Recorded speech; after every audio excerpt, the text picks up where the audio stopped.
গোটা রসুন দিয়ে চিকেন রান্না করার ইচ্ছা আমার অনেক দিন ধরেই। ইউটিউবে দেখতাম সবাই বেশ গোটা রসুন দিয়ে চিকেন বানিয়েছে, দেখতে কি ভালো লাগে না? তো তাই আমিও বানিয়ে ফেললাম বিহারি স্টাইল চিকেন। চিকেন অল্পই ছিল, তাতে নুন, হলুদ, ধনে গুঁড়ো ও সর্ষের তেল নিয়ে ম্যারিনেট করে 1 ঘন্টা পর কড়াইতে সর্ষের তেল দিয়ে সেগুলো ভেজে নিলাম। এরপর একটা মশলা গুঁড়ো তৈরি করে নেব।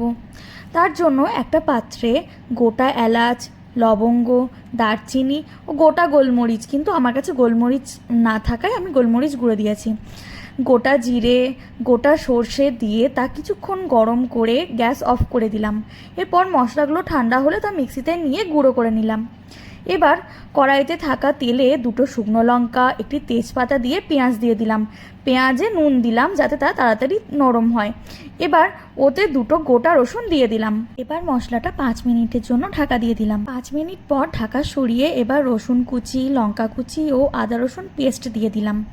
এরপর কিছুটা কুক করে নিয়ে তাতে পরিমাণ মতো লঙ্কা গুঁড়ো, হলুদ গুঁড়ো, ধনে গুঁড়ো দিয়ে খানিকক্ষণ রান্না করে নিয়ে তাতে কিছুটা জল দিয়ে তাতে চিকেন পিসেসগুলো দিয়ে দেবো। চিকেনটা মশলার সঙ্গে মিশিয়ে নিয়ে এবার চিকেনে কিছু ধনেপাতা কুচিয়ে দিয়ে দেবো, আর দিয়ে দেবো আগে থেকে তৈরি করা মশলার গুঁড়ো।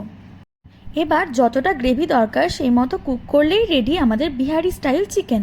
আমরা এটা পুদিনার কচুরির সাথে খেয়েছিলাম, সেই রেসিপি আবার পরে দেবো। অসাধারণ লেগেছিল, জাস্ট পোলাও, ভাত, লুচি, রুটি, পরোটা সব কিছুর সঙ্গে ভালো লাগবে এই রেসিপিটি।